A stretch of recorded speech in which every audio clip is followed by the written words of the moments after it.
Boa noite, salve, salve, rapaziada. Como de costume, estamos aqui para mais uma semana de podcast. Já vamos de terceiro episódio, viu? Conta aí, conta aí. E como sempre, conto com a presença ilustre de quem? Maria Luísa, E aí, gente, boa noite. do majestoso Péricles Boa noite, rapaziada. e dela mesma, Suelen. Oi, gente, tudo bem? E ressaltamos, como sempre, que a gente está longe do ambiente ideal de gravação, por enquanto. E estamos dando o nosso máximo para entregar alguma coisa de qualidade, viu? Mas é por enquanto. Depois logo logo vai tudo se acertar e vamos entregar o bagulho massa topado. Então, gente, como o João Pedro disse, nós já estamos no terceiro episódio, então, assim, eu peço para que vocês acompanhem a playlist inteira, porque para chegar aqui é bom vocês já terem uma ideiazinha do que nós vamos falar, ok? Então, o episódio de hoje nós vamos basicamente fazer uma análise do documentário Em Busca da Verdade, episódio 2, produzido pela TV Senado, e do artigo Nos Manuais de Tortura da Ditadura havia referências a técnicas de tortura específicas às mulheres do site Fiocruz. Então, gente, esse documentário, como a Sally disse, é uma segunda parte do documentário que a gente analisou no episódio anterior. Então, basicamente, ele vai continuar reforçando tudo o que aconteceu durante o processo de criação da Comissão Nacional da Verdade. E ele vai abordar sobre outras coisinhas também, tipo, obviamente, da ditadura, mas nada fugindo do que a gente já discutiu no episódio anterior. Então, por isso que a gente não vai dar uma ênfase muito grande no documentário, porque basicamente a maioria das coisas a gente já falou nos outros podcasts, então só vamos dar uma ênfase nas partes que estão a mais, né? Nas outras partes. Uma parte que eu achei muito importante do documentário foi logo no início. Ele falando sobre como o Jango, tipo, tentou ajudar o Brasil antes mesmo de se tornar presidente, sabe? Tentando se aliar com outros países, potências fortes, né? Pra tentar meio que Principalmente a alavancar a China. economia daqui. Foi, no caso, nesse caso foi a China. Que era, na época era até Mao Tse Tung, uma coisinha assim. E aí, se eu não me engano, até uns chineses vieram pra cá, mas acabaram vindo na época da ditadura, o que não aconteceu muito bem, né? Pela Cara, xenofobia em si, por. Peraí, rapidinho. É, Tá bom, tá bom. só como eu disse, pela xenofobia, a questão também que eles estavam associados ao comunismo, o que era muito mal visto na época. O Brasil não gostou nada disso. Então, tipo, tem até um depoimento de um carinha, né? Que ele sofreu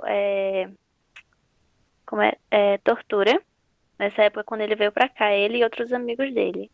Uma coisa aí para complementar a fala de Malu é que quando o Django começou a fazer essa interligação do Brasil com a China, ele tinha visão em expandir mesmo os horizontes do Brasil, tipo, acordos econômicos, trazer empresas chinesas para cá, o que hoje em dia a gente já vê algumas coisas assim, porque a maioria dos produtos que a gente usa vem da China. Só que naquela época o medo do comunismo era muito forte e a China era um país comunista, como ainda hoje.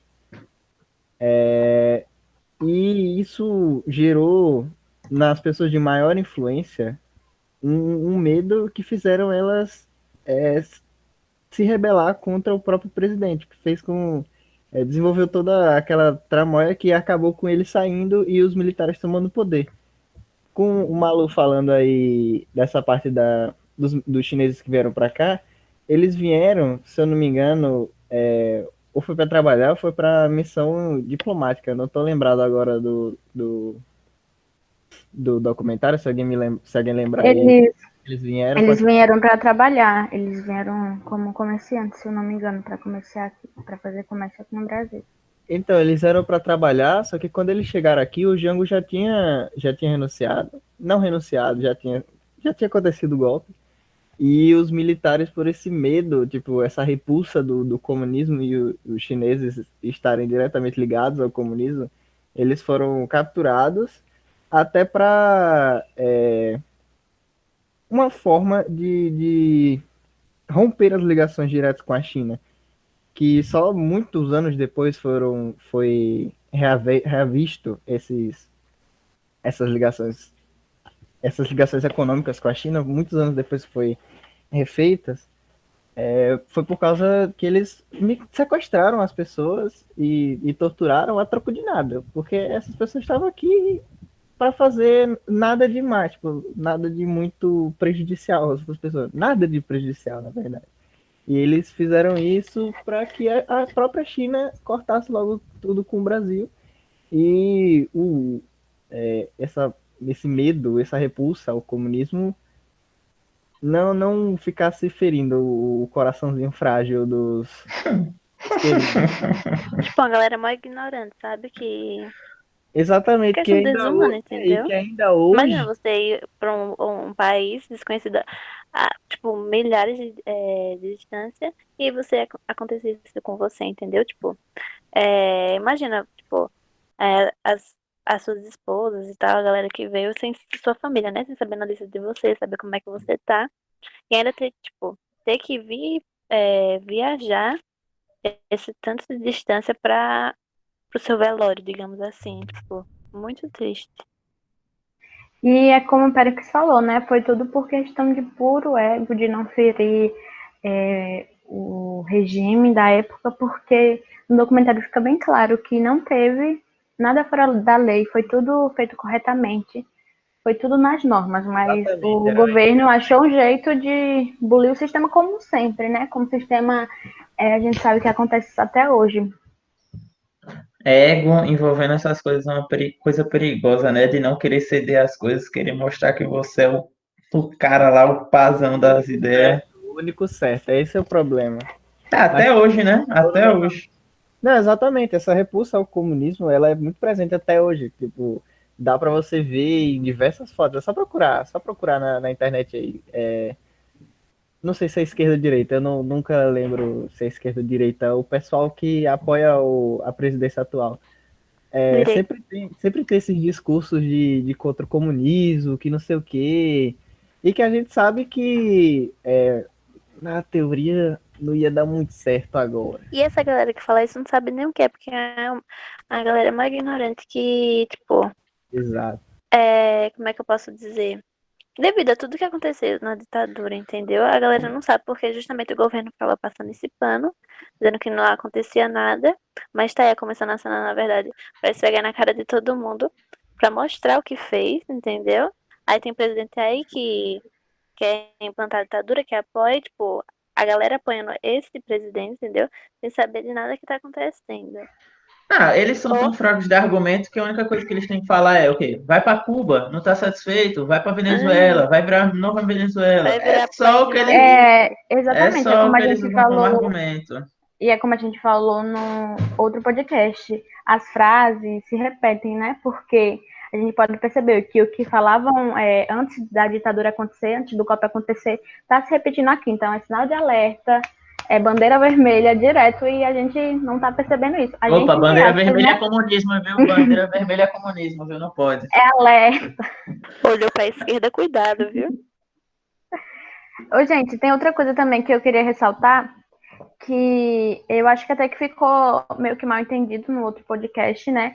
Que eu disse que as, as torturas só começaram depois do AI-5, só que Malu me corrigiu, então acho que tá tudo certo, né? Desculpa aí pelo erro. E outra coisa assim também que eu queria falar que tem a ver com isso é que, como eu pensei também, acho que muita gente pensou, e nesse documentário acho que fica bem claro também, que eles falam que dias após o golpe, tipo, dias seguintes, não foi coisa de meses, já teve diversos casos de prisão, como a mulher mesmo disse que o estádio Caio Martins, na primeira semana do golpe militar, serviu para a prisão de mais de 1.000 pessoas. Teve os casos históricos como o navio Raul Soares, que ficou atracado no Porto de Santos, com centenas e centenas de presos. E sem contar também que no próprio documentário fala que foi fretado ônibus para poder buscar as pessoas e prenderem dentro do próprio lugar que trabalhavam. Isso nas primeiras semanas pós-golpe. Ou seja, não foi coisa que foi depois de tal ato inconstitucional. Eles já Sim, vinham sim. com esses pensamentos de antes. Uhum. Principalmente porque, tipo, quando Jango ainda tava no poder, né? Tinha uma galera que era contra e a favor. Isso já gerava intriga, sabe? Entre esses grupos. Aí quando os militares tomaram poder, aí só piorou. Cara, teve um bagulho no documentário que me deixou, sei lá, me tocou o coração, comoveu. Foi o coitado do japonês, o Ju Kingdom.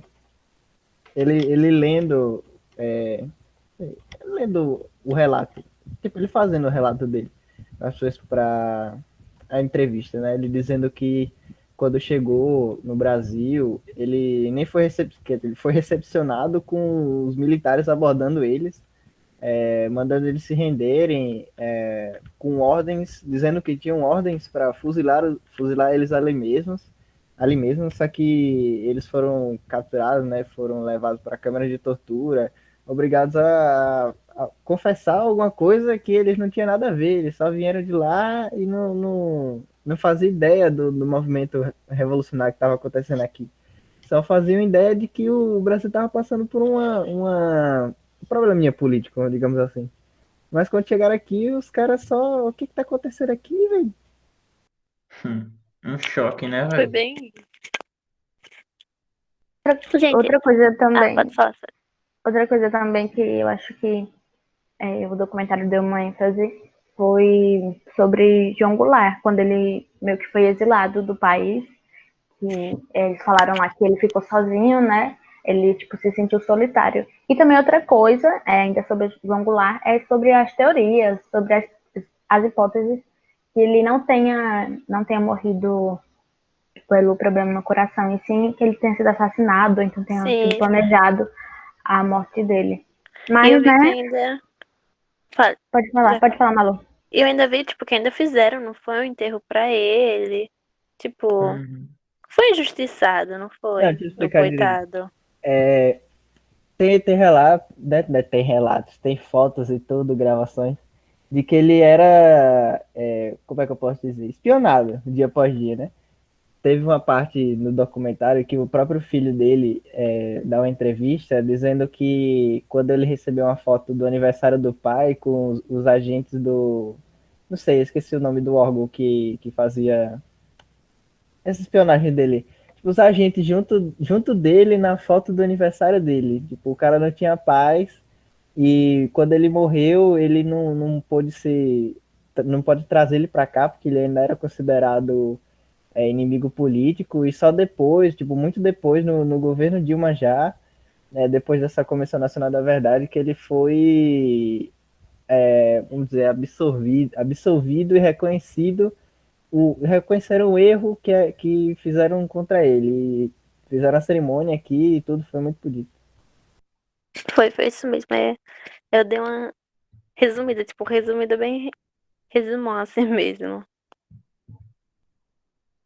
E eles fizeram, né, análise no corpo, só que não conseguiram constar que ele realmente tenha sido assassinado ou algo do tipo. Mas o que eu achei relevante, que eu acho que vale a pena falar aqui, é que a mulher falou que quando uma pessoa cardíaca para de tomar os seus remédios, só basta parar de tomar os remédios. Que ele demora de 3 dias a morrer. E, tipo, ele pode não ter sido envenenado, né? Mas quem sabe se o remédio dele não foi trocado por, tipo, um. Qualquer outra coisa. Uma pílulazinha qualquer. Pois é, os caras fazem, tipo, tomam poder, mas mesmo assim ainda tem medo do cara voltar. Eu acho que a Enfim, palavra que eu queria falar era placebo. Acho que é quando. Eu acho que é placebo a palavra que eu queria falar. Placebo é uma coisa que não faz nem mal nem bem, não faz nada. Isso. Eles usam até para fazer testes de eficiência de produtos farmacêuticos assim. Tipo, dá para um grupo de pessoas o placebo e dá para outro grupo de pessoas o remédio em si, para ver se ele tem maior eficácia. Mas enfim, não é esse o sentido do podcast. Sim. Outra coisa que apareceu bastante lá no documentário foi falando sobre a participação dos artistas nesse movimento inteiro. Aparece lá, dando a maior parte das entrevistas, como é o nome dele mesmo? É Toquinho, né? É o Toquinho que aparece sim. contando o relato dele, contando uma música que ele fez lá, não sei pra quem, contando como era a vivência dele com os outros Pro artistas. amigo dele, Chico. É, exatamente. Os outros artistas que foram exilados do país e tal. É interessante de se assistir. Sim, outra coisa que eu achei também bem importante é que foi falado no documentário que queriam acabar com a cultura do país, né? Do mesmo jeito que estavam censurando música, censurando arte, queriam acabar com a cultura, porque isso era a cultura do Aham. país. Então a cultura estava sendo censurada e se continuasse, a gente não ia ter mais o que mostrar. Acho que o que a gente tem hoje é vestígios, né? Do que poderia ter mais. Mas vocês acham que hoje em dia ainda tem muitos artistas que são censurados, muitas obras, muitas coisas que acabam sendo censuradas por medo da política, tipo, ser algo que influencia a população a ser contra algo que as cabeças da política têm medo? Cara, eu sei que com Eu, certeza as pessoas que, por exemplo, dirigem um grande canal de televisão, com certeza eles vão priorizar ou só mostrar aquilo que convém a eles Ah, mostrar. não, isso é. Você pega mesmo pelas grandes emissoras que eles só pegam e mostram aquilo que é viável para lucros e para fatores que vão favorecer eles. Exatamente, mas eu não sei, tipo, eu não sei dizer. Nunca ouvi falar de atualmente alguma música que seja censurada e tal. Nem aquelas músicas de funk bem putaria mesmo são censuradas. Imagine, sei lá. É. Eu não vejo muito sentido. eu acho que a arte em si, não, né? Pelo menos ainda não chegamos, mas a gente já pode ver. As pessoas Hoje em têm. dia, jornalismo, né? O jornalismo está sendo muito censurado já, e eu acho que é outro alerta também. Como teve no Rio de Janeiro, se eu não me engano, agora, quando os jornalistas iam tentar fazer entrevistas, tentar cobrir como estavam os hospitais agora no tempo da pandemia, Hum. tinham meio que agentes pagos pelo o governo local para poder não deixar os jornalistas fazerem isso. E é isso que esse governo atual tem feito muito, né? Querer encobrir informações com coisas que vêm deles próprios mesmo. Pelo próprio, um exemplo aqui é o Twitter. O governo mesmo, o que mais você vê, não pode nem ser pelo próprio governo, mas por apoiadores do governo, aqueles muito fiéis, que pegam, botam bots na internet para ficar espalhando notícia, tudo a favor do governo. Então é o que é bastante preocupante nos dias de hoje. A influência que esses fiéis políticos, esses que adoram políticos, estão fazendo na internet e querendo demonstrar para todos.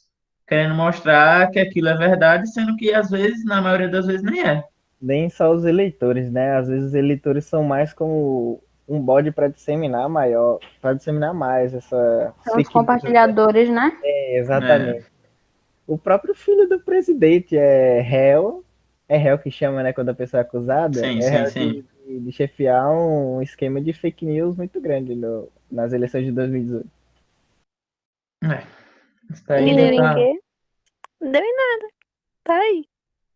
Ele tá Brasil, né? Brasil, Brasil. Ele tá sendo acusado, ainda não saiu o veredito final. Mas Talvez. como é Brasil, essa questão de julgamento, sabe-se lá Deus quando vai sair, ainda mais ele sendo filho do presidente, se é que vai sair. Pois é. bom, gente, acho que a gente já explanou um pouco do documentário, né? No final desse podcast, a gente vai deixar o videozinho com a música que Toquinho fez para seu amigo Chico, que estava exilado do Brasil, e Chico também completou a parte da música. Então, assim, essa música está presente no documentário. Então, assim, mais uma vez eu indico que vocês vão lá apreciar o documentário e também apreciar a música, ok? Então, gente, já é, analisando agora. A gente terminou de analisar, né, o documentário, entrando agora já no assunto do artigo.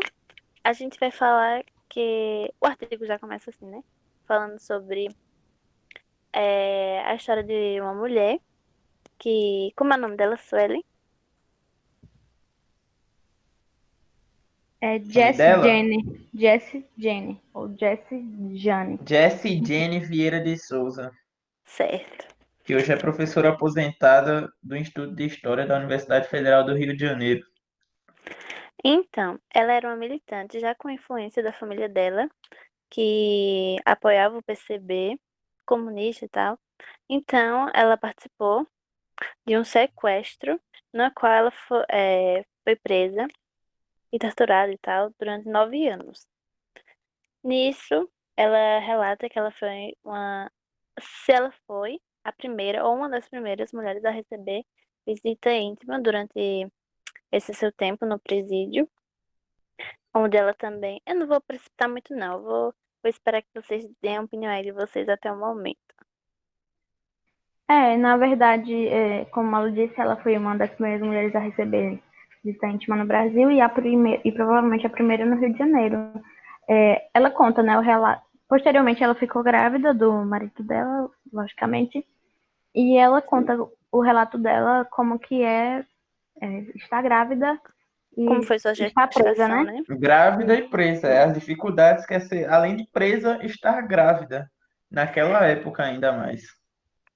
Então, assim, meio que voltando assim, pro assunto da tortura, naquela época, o método mais utilizado era o abuso sexual, né?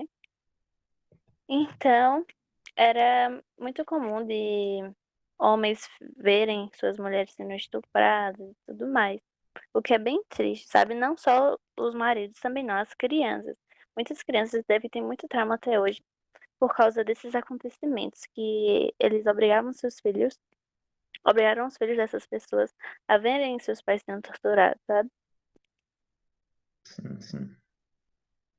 E eu acho que a gente não citou no episódio passado, que no documentário passado ele citou o caso do Paulo Magalhães, que ele era lá do ECOD, se eu não me engano, que ele trouxe um método de tortura, se eu não me engano, do Rio de Janeiro para o Espírito Santo, que era chamado de jiboia, que a pessoa ficava em um quarto escuro com a jiboia durante horas. E nesse caso, em específico, foi uma mulher grávida, entendeu? Tipo, olha a consequência que isso causou na vida dessa mulher, sabe? E a Jessie, ela conta, né, que ela foi totalmente desamparada no presídio. Ela, durante a gestação dela toda, ela só teve uma consulta quando já estava perto de ter a filha dela, né, se eu não me engano, uma mulher. E que o outro exame que ela teve foi quando uma amiga dela foi visitar ela que retirou o sangue dela para poder fazer uma análise simples de sangue, né? Porque não tem muito o que fazer só com sangue. E a gente sabe que para uma gestação é preciso ter outros exames além do que um hemograma simples. Sim, ela disse que não teve pré-natal nem nada. Ela Foi? teve, tanto que fala que depois que ela teve o bebê, ela teve que voltar ela e o bebê para uma cela de 2 metros e ficar lá. Foi nesse caso? É porque eu Se não eu não lembro, me mas engano, foi. é porque, se não me engano, ela relatou um caso de uma amiga dela também, se eu não me engano, posso estar errado. Mas aí. Mas na verdade eu não lembro se ela disse. Ela disse, Suelen, que a gente tava até debatendo, né? Como é o paradeiro da criança. Se ela voltou pro presídio e tal. Se ela teve a prisão Então, domiciliar, não foi? se eu não me engano, ela não teve não, porque no final ela encerra falando que ela, tipo, luta, né, e já tentou lutar pelo direito das mulheres de terem o direito de ficar com seu filho, né, pelo menos em casa. E outra coisa que eu achei bem importante, que foi citado até no artigo, foi que, se eu não me engano, foi aprovada a lei, ou está sendo aprovada alguma coisa do tipo, que as mães com filhos menores de 12 anos podem prestar prisão domiciliar em casa. E grande parte da população, das mulheres, no caso, das mães, não está acontecendo isso. E teve um caso do Rio de Janeiro, ela era mulher de alguém, de alguém importante. É porque eu não lembro agora que ela era mulher dele, que ela foi presa e posteriormente ela foi solta por essa mesma causa, mas que com outras mulheres isso não acontece, principalmente com mulheres negras pobres. Mas ela era branca e tinha dinheiro, né? Gente, só voltando ao que eu tinha comentado antes, eu acabei cometendo um equívoco e não foi a Jessie Jane, não, que deu à luz e ficou numa cela de 2 metros, e sim uma história que aconteceu recentemente de uma mulher chamada Jéssica Monteiro, que ela deu à luz, 2 dias depois ela foi para a cela com o filho. É, só cometi um erro mesmo, só para corrigir. O que é bem triste, né? Ai, Porque tipo, gente, cuidar de um e filho, tipo, desde recém-nascido é bem complicado. Imagine um lugar totalmente insalubre, sem apoio da família, sem com quem, tipo, alimentação, ai, todo um processo, dividir o enfim. peso, né? Pois, A moça que eu falei na estante, ela é ex-primeira-dama do Rio de Janeiro, a Adriana Alcema. Ela foi presa na Operação Lava Jato e ela voltou a cumprir a prisão domiciliar porque o filho dela tinha menos de 12 anos. O que deveria acontecer com todas, mas a gente sabe que não, que só acontece com pessoas brancas e de classe alta. assim como hoje também, né? Naquela época, pior ainda, o, os militares, a sociedade ali de direita, digamos assim, e de esquerda também, que a mulher até relata, que embora ela fosse da esquerda e tudo mais, mas aquele âmbito era todo, a maioria era masculina, entendeu? Então, querendo ou não, sempre tinha um machismo ali por trás. E, tipo, principalmente pelos torturadores, eles não aceitavam que mulheres poderiam ocupar cargos e tá ali, entendeu? Militando contra esse novo governo.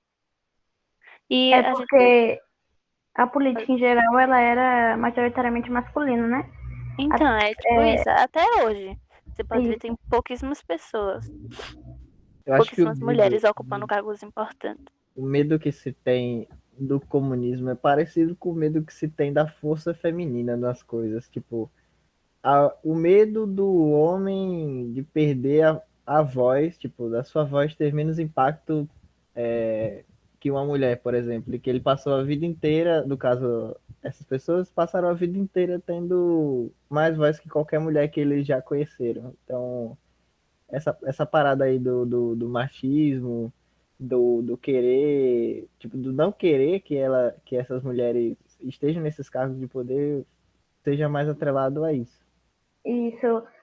Até Jess mesmo, ela responde uma pergunta que ela acha que os homens ultraconservadores, no caso, os militares da época, né? Eles tinham raiva específica, um ódio específico contra as mulheres, né? Por que será esse ódio, né? Tipo, por quê? Porque sabe do poder que as mulheres têm quando se unem. E ela também ressalta que ela acha que as torturas eram diferenciadas para mulheres e para homens. A gente sabe hoje que sim, né? Que isso acontecia. Enfim. Até aqui tem dizendo, nos manuais de tortura da ditadura havia referências e técnicas de torturas específicas às mulheres. E a gente sabe como eram essas torturas, né? Porque eram muito sexualizadas, principalmente nas mulheres. Eu tava até vendo um caso que uma mulher, né, foi torturada, tipo, ela, se eu não me engano, ela tinha acabado de ter filho. E o torturador, ele deu alguma injeção que meio que. Eu esqueci agora o nome da injeção. Que para, sabe, a produção de leite, porque ele tava com nojo. E, tipo, a criança pequena, sabe, ela tendo que cuidar de um filho. Esse homem tá. Olha, me estressa, vou nem falar mais nada.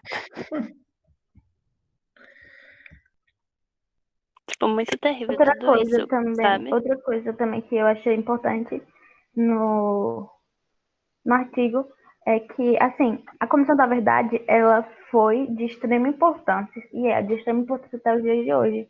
Mas, como ela mesma disse, ela não cumpriu o seu papel todo, né? Porque faltou Faltou a punição, né? faltou Punir, né? punir os agressores, né? E também, pelo menos, não sei na comissão toda, que acho que a gente não chegou a ver, né? Todos os relatórios, enfim. Mas nos documentários fala muito pouco sobre a questão da mulher, como a mulher lutou na ditadura e também como Uhum. a mulher foi agredida, foi torturada, que foi de forma diferente. Isso não ficou claro nos documentários.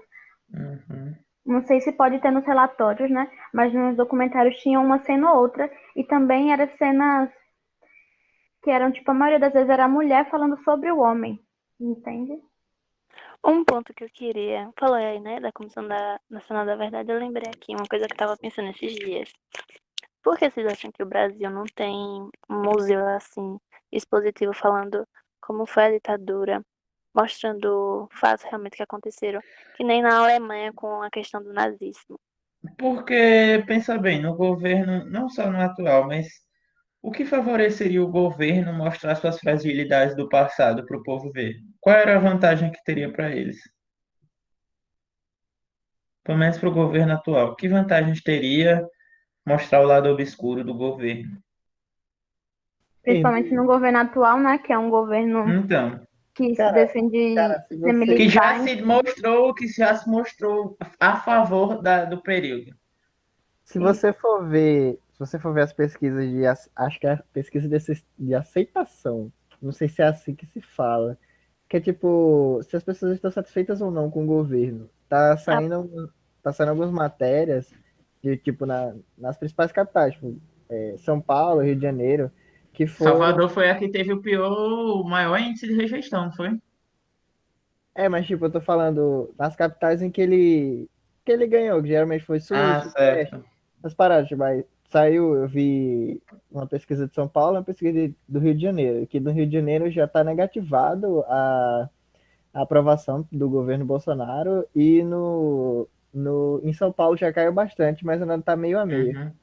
E Cara, eu tipo, usei, isso é só usei. com o Perdão, que a perdão. gente sabe, tá ligado? Isso é só com o que a gente sabe. É, tipo, as merdas que ele fala Sim. no palanque e tudo, as coisas que a gente acha que. A gente acha que é erradão, que é errado pra caralho. Tipo, as coisas que ele não faz nada para consertar, a galera já não tá gostando muito, entendeu?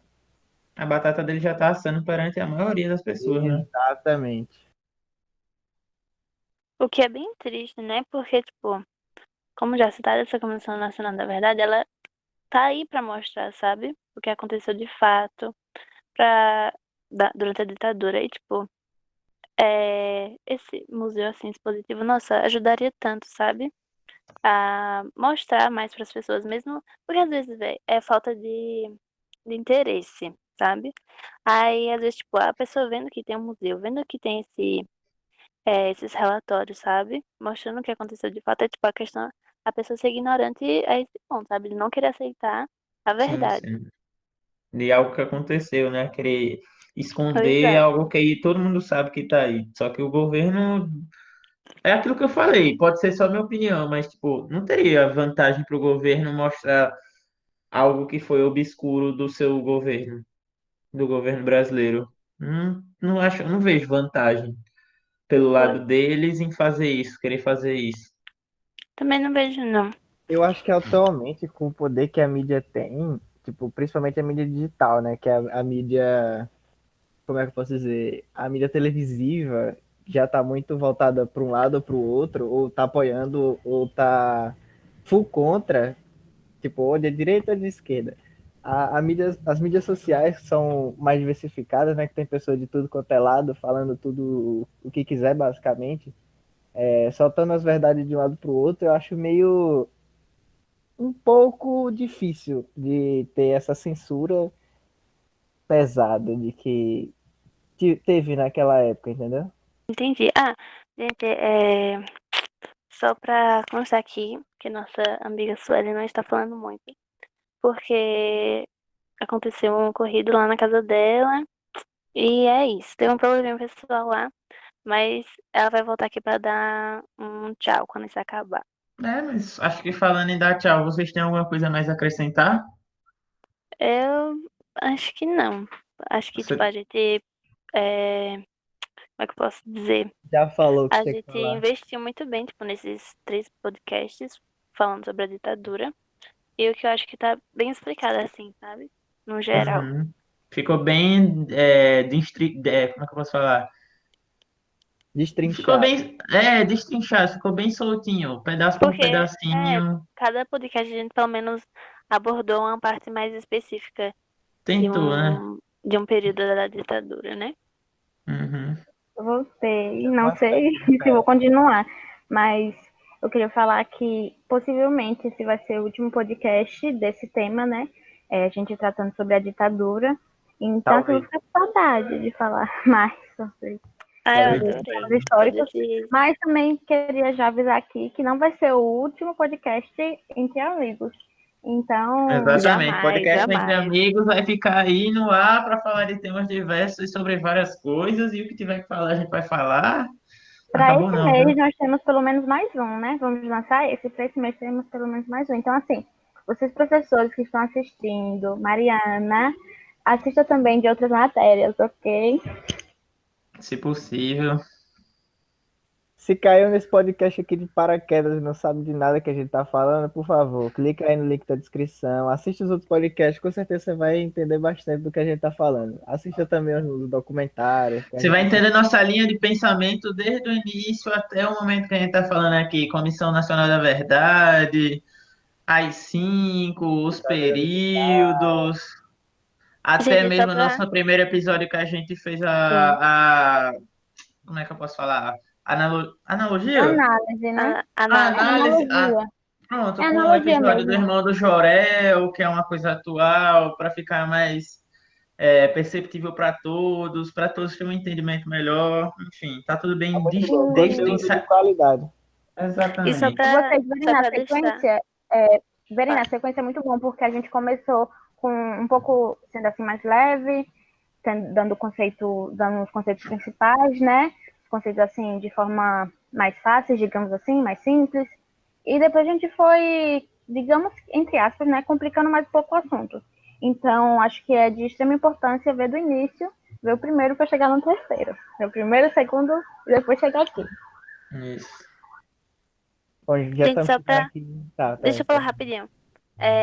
Só pra deixar bem claro, caso você esteja escutando esse podcast pela primeira vez, enfim, for analisar os outros, a gente é só estudante, tá? A gente não é profissional, nem especializado A gente só nessa está tentando carreira, demonstrar, sabe? a É gente só tá só tentando demonstrar o nosso pequeno conhecimento, nem um pequeno conhecimento, a gente só nossa está opinião sobre o assunto, né? opinando não, né, meu Deus? Opinando sobre o que a gente entendeu sobre o que a gente analisou. Bom, já estamos chegando aqui nos 40 minutos de podcast, né? Acho que Se é que nós já passou. a gente já concluiu o assunto como um todo. A linha de Talvez tenha raciocínio já mais está um, completinha. talvez não tenha mais um, então fica aí no ar. Mas é isso, alguém tem mais alguma coisa para falar? Eu Tô vou tranquilo. finalizar. Eu tenho, Nós somos... Ah, você tem? Então, eu finalizo depois. eu tenho. Boa noite. É isso. Ô, mulher. Deixa minha amiga falar. Fala, mulher. Todo mundo já terminou de falar? Sim, Pode falar, fale. pode falar.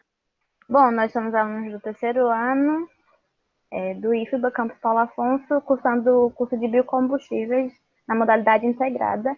Então, fiquem aí com a música de Toquinho.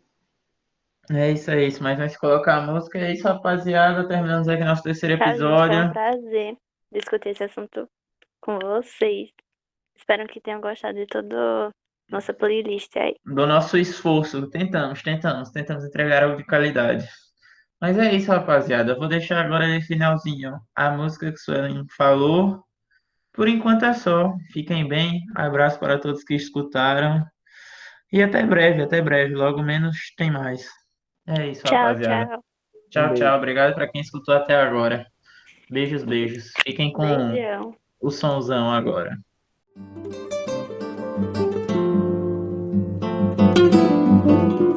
Vai, meu irmão, pega esse avião. Você tem razão de correr assim desse frio, mas beija meu Rio de Janeiro antes que um aventureiro lance mão. Pede perdão pela duração dessa temporada, mas não diga nada que me viu chorando, e pros da pesada diz que eu vou levando. Vê como é que anda aquela vida à toa, e se puder me manda uma notícia boa.